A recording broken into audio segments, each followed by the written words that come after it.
हान, ध्रुव, आकाश, सुमित सबके सब राजवीर के ठिकाने बारे में इंफॉर्मेशन निकालने में बिजी थे। इसलिए राधिका और रश्मि ने उन्हें फोन करके यह नहीं बताया कि रौनक की तबीयत खराब है, क्योंकि उनका काम भी जरूरी था। इसलिए उन्होंने सोचा कि पहले रौनक की हालत देख लेते हैं, उसके बाद ही सबको इन्फॉर्म करेंगे। वहीं दूसरी ओर अरमान के ऑफिस में आस्था मुंह बनाकर बैठी हुई थी। उसे अभी तक पता नहीं था कि वहां हो क्या रहा है। उसने अपनी प्रॉब्लम तो सबसे डिस्कस कर ली थी, लेकिन जो कुछ भी वहां हुआ वो सब उसके लिए बिल्कुल असहनीय था। वहीं संजना का इरादा आस्था को अब भी अच्छा खासा सबक सिखाने का था। देर न करते हुए वो एक बार फिर फाइल साइन करवाने के बहाने अरमान के केबिन में आ थमकी। वहीं पास में अंश अपने टॉयज को हाथ में लेकर उनके साथ खेल रहा था। इस बार आस्था ने अरमान की तरफ एक बार भी नहीं देखा था, लेकिन अरमान की नजरें रह रहकर बार बार बस आस्था पर ही जाकर टिक रही थी।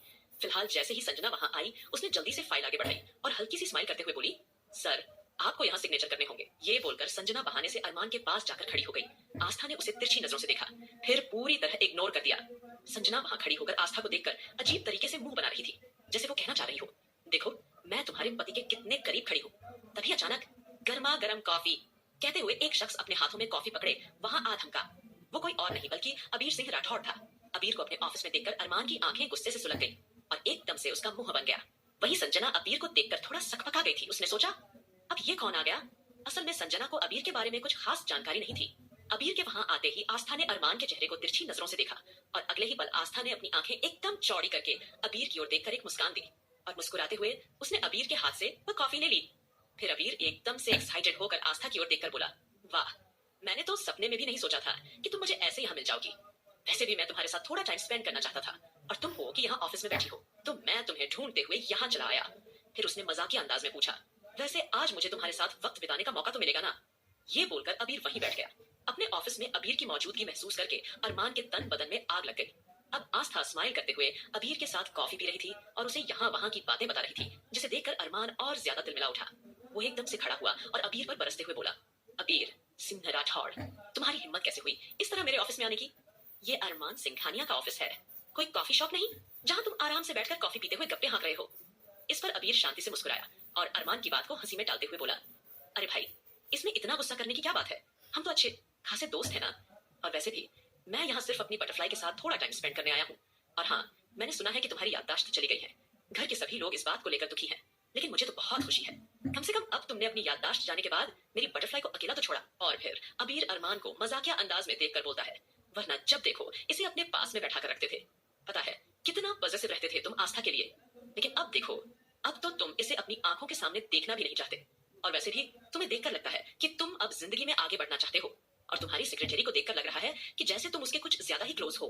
फिर वो अरमान को चिढ़ाते हुए हंसकर बोला, तो तुम्हें आस्था की ज्यादा चिंता करने की जरूरत नहीं, मैं हूं ना, मैं तुम्हारी बीवी का ध्यान रख लूंगा। अबीर के उन शब्दों ने अरमान के गुस्से को 7वें आसमान पर पहुंचा दिया था।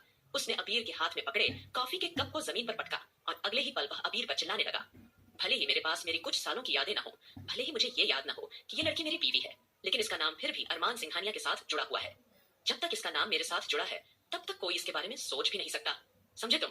भले मैं इसे अपनी बीवी मानूं या ना मानूं, लेकिन समाज की नजरों में ये मेरी बीवी है। खबरदार, जो तूने अपनी जुबान से इसका नाम भी लिया तो।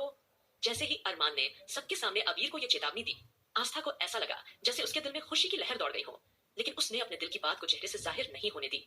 लेकिन इस बात पर संजना का चेहरा काला पड़ गया। उसने सपने में भी नहीं सोचा था कि अरमान इस तरह सबके सामने आस्था के लिए स्टैंड लेगा। और साथ साथ उसे अबीर पर मन ही मन गुस्सा आने लगा था कि ये बेवकूफ कौन है और यह कहां से आ टपका और इसे इस तरह की हरकत करने क्या जरूरत थी। वही आस्था अब थोड़ा सा डर हुई थी और सोच रही थी कि अबीर को क्या जरूरत थी इस तरह मिस्टर सिंघानिया के अंदर के शेर को जगाने की। तभी अबीर सोफे पर अंश के साथ बैठ गया। सिचुएशन को भांपते हुए आस्था ने अगले ही पल अरमान का हाथ पकड़कर उसे साइड ले जाते हुए कहा, मिस्टर सिंघानिया, मुझे लगता है कि आपको अपनी सेक्रेटरी के साथ टाइम स्पेंड करना चाहिए और मैं अपनी जिंदगी में क्या करती हूँ क्या नहीं, इससे आपको कोई मतलब नहीं होना चाहिए, समझे आप। ये कहकर वो झुकी, फिर अंश को बहुत प्यार से अपनी गोद में लेकर और फिर बेपरवाह अंदाज में बोली, और वैसे भी अभी तो आप काम कर रहे हैं ना, और आपने मुझे यहाँ अपने बेटे को संभालने के लिए बुलाया था, तो मैं इसे आराम से संभाल सकती हूँ। चलिए मिस्टर राठौड़, हम चलकर सोफे पर इत्मीनान से बैठकर बातें करते हैं। ये बोलकर आस्था अबीर के साथ अरमान की चेयर के ठीक थोड़ी दूरी पर खड़े सोफे पर बैठ गई। अरमान वहीं खड़ा रह गया और उसकी नजरें लगातार आस्था के उस हाथ पर टिकी हुई थी जिससे उसने अबीर का हाथ पकड़ा हुआ था। ये देखकर उसने अपने हाथों की मुट्ठी कस ली। उसका दिल और दिमाग पूरी तरह से फटने को तैयार था।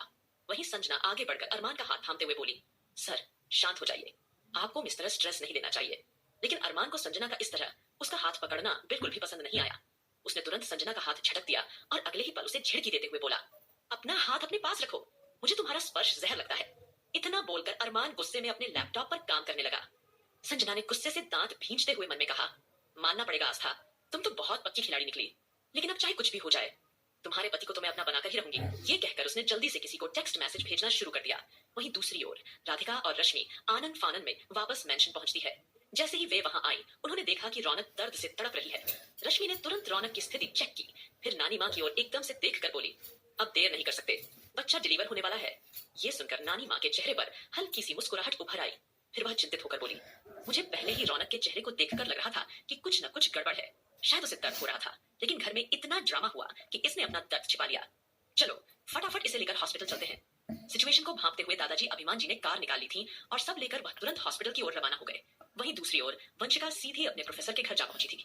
जैसे ही वो अंदर आई, उसने हैरानी से अपनी आंखें चौड़ी कर ली, क्योंकि प्रोफेसर साहब का पूरा घर तहस नहस पड़ा हुआ था। ये देखकर वंशिका को किसी अनहोनी की आशंका होने लगी। वो घबराकर सोचने लगी, आखिर ऐसा भी क्या हुआ है यहाँ पर जो यह सारा सामान इधर उधर बिखरा पड़ा है। वंशिका के चेहरे पर काफी कंफ्यूजन और घबराहट नजर आ रही थी। उसके रोंगटे खड़े हो गए। उसने तुरंत ध्रुव को मैसेज करके अपनी लाइव लोकेशन शेयर कर दी और फिर धीरे धीरे अपने कदम आगे बढ़ाते हुए प्रोफेसर साहब को टूटी हुई आवाज में पुकारने लगी, बाबा कहाँ हैं आप ठीक तो है ना? वंशिका की आवाज में फिक्र और घबराहट दोनों झलक रहे थे। वहीं दूसरी ओर ध्रुव, आहान, आकाश और सुमित सब एक साथ थे। वे अपने कुछ आदमियों से पूछताछ कर रहे थे, क्योंकि उन्हें राजवीर की एक लीड मिली थी। उन्हीं में से एक आदमी ने बताया कि लास्ट टाइम राजवीर को नाइजीरिया के एक हॉस्पिटल में देखा गया था। उन्हें ये जानकारी इतनी आसानी से नहीं मिली थी। टाइगर और मारिया ने इसमें पूरी तरह योगदान दिया था। हालांकि उन्हें आस्था ने फार्म हाउस में रेस्ट के लिए भेजा था, लेकिन वे दोनों अपने किंग की हेल्थ को लेकर चिंतित थे। इसलिए उन्होंने सुमित की मदद की और राजवीर के बारे में जो भी जानकारी थी वो उन्हें पहुंचा दी। कहीं ना कहीं आकाश समझ गया था, किसी की मदद के बिना इतनी सटीक जानकारी मिलना इम्पॉसिबल था। जरूर इसके पीछे किसी न किसी का हाथ है। फिलहाल आकाश ने एक्शन लेते हुए अपने कुछ खास आदमियों को नाइजीरिया जाने के लिए रवाना कर दिया, ताकि वह वहां जाकर वो राजवीर के ठिकाने की पूरी जानकारी इकट्ठा कर सके। उधर जैसे ही ध्रुव को वंशिका का मैसेज मिला तो वो हैरान और परेशान हो गया। अब देर न करते हुए वो फटाफट वंशिका की भेजी हुई लोकेशन की ओर निकल पड़ा।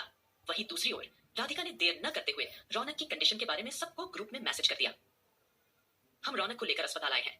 ये मैसेज पढ़ते ही वहां मौजूद सबके चेहरों के हाव भाव पूरी तरह बदल गए थे। आहान के दिल में डर और एक्साइटमेंट दोनों एक बराबर थे। अचानक उन सबके दिल और दिमाग पर एक अजीब सा एहसास हावी होने लगा। वहीं दूसरी ओर इस वक्त आस्था अबीर के साथ अरमान के ऑफिस में मौजूद थी। जब से अबीर सिंह राठौड़ वहां आया था, तब से अरमान का गुस्सा और जलन के मारे बुरा हाल हो चुका था। आस्था अब अबीर से नॉर्मली बातें कर रही थी। आखिरकार अबीर के जाने से पहले उन दोनों के बीच अच्छी खासी दोस्ती हो गई थी। अबीर ने यह बात एक्सेप्ट कर ली थी कि आस्था अरमान सिंघानिया की पत्नी है और वह उसकी कभी नहीं हो सकती है, और आस्था की खुशी में उसकी खुशी है। लेकिन फिर भी वह मौका मिलते ही आस्था से हल्का फुल्का फ्लर्ट करने से नहीं चूकता था। अब अबीर ने आस्था को देखते हुए नॉर्मली कहा, वैसे बटरफ्लाई, तुम काफी हद तक दुबली नहीं हो गई हो? अरे मैं मानता हूँ कि तुम्हारे पास अब दो बच्चे हैं। अबीर की बात सुनकर अगले ही पल आस्था कंफ्यूजन और आश्चर्य से उसकी ओर देखने लगी। तब अबीर बात को संभालते हुए शरारत से बोला, अरे मेरा मतलब है एक तो ये चैंपियन अंश और दूसरा वो लैपटॉप वाला अरमान सिंघानिया, वो भी तो तुम्हारा एक बच्चा ही है। वो हंसते हुए आगे बोला, मेरा मतलब है तुम्हारा पति भी बच्चे से कम नहीं है, क्योंकि वो एक बार फिर खतरनाक डेविल किंग जो बन चुका है। लेकिन मुझे समझ नहीं आता तुम इसे कैसे झेलती हो। इतना बोलकर उसने अंश को प्यार से अपनी बाहों में थाम लिया। वहीं दूसरी तरफ अरमान का गुस्सा अब हद से ज्यादा बढ़ने लगा था। उससे अब अबीर और आस्था की ये नजदीकियां बिल्कुल बर्दाश्त नहीं हो रही थी।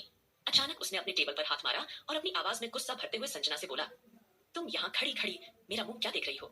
जाओ जाकर मीटिंग की सारी तैयारी करो। और हाँ, अगर मैं इस लड़की को साथ में लेकर आया हूँ तो इसे भी कोई ना कोई काम थमा दो, यह यहाँ खाली न रहे। आस्था ने अरमान की आवाज में छुपी हुई नाराजगी भांप ली थी। वह समझ चुकी थी उसके अंदर जलन और गुस्से का तूफान मचल रहा है। उसने अरमान के चेहरे पर जलन भरे एक्सप्रेशंस को देखा और मन ही मन मुस्कुराई। तभी अचानक अबीर के फोन पर किसी का मैसेज आया। सामने वाले का मैसेज देखकर अबीर के एक्सप्रेशन पल पल बदलते चले गए। मैसेज पढ़ने के बाद उसने आस्था की ओर एकदम से देखा और हल्की सी मुस्कुराहट के साथ एक्साइटमेंट में पूछा, वैसे बटरफ्लाई, आज शाम को तुम्हारा क्या प्लान है? मैं सोच रहा हूँ क्यों ना हम दोनों आज रात डिनर पर सुमित के होटल चलें। डू नॉट वरी, हम कहीं बाहर नहीं जाएंगे, और अगर तुम्हें ठीक लगे तो चैंप को भी साथ ले लेना। ये बोलकर उसने एक बार फिर अंश को प्यार से चूमा और आस्था को बाय कहकर वहां से फटाफट से चला गया। अब आस्था को समझ नहीं आ रहा था कि अचानक अबीर के पास ऐसा कौन सा मैसेज आया था जिसे देखने बाद वो इस तरह जल्दबाजी में चला गया। आगे क्या होगा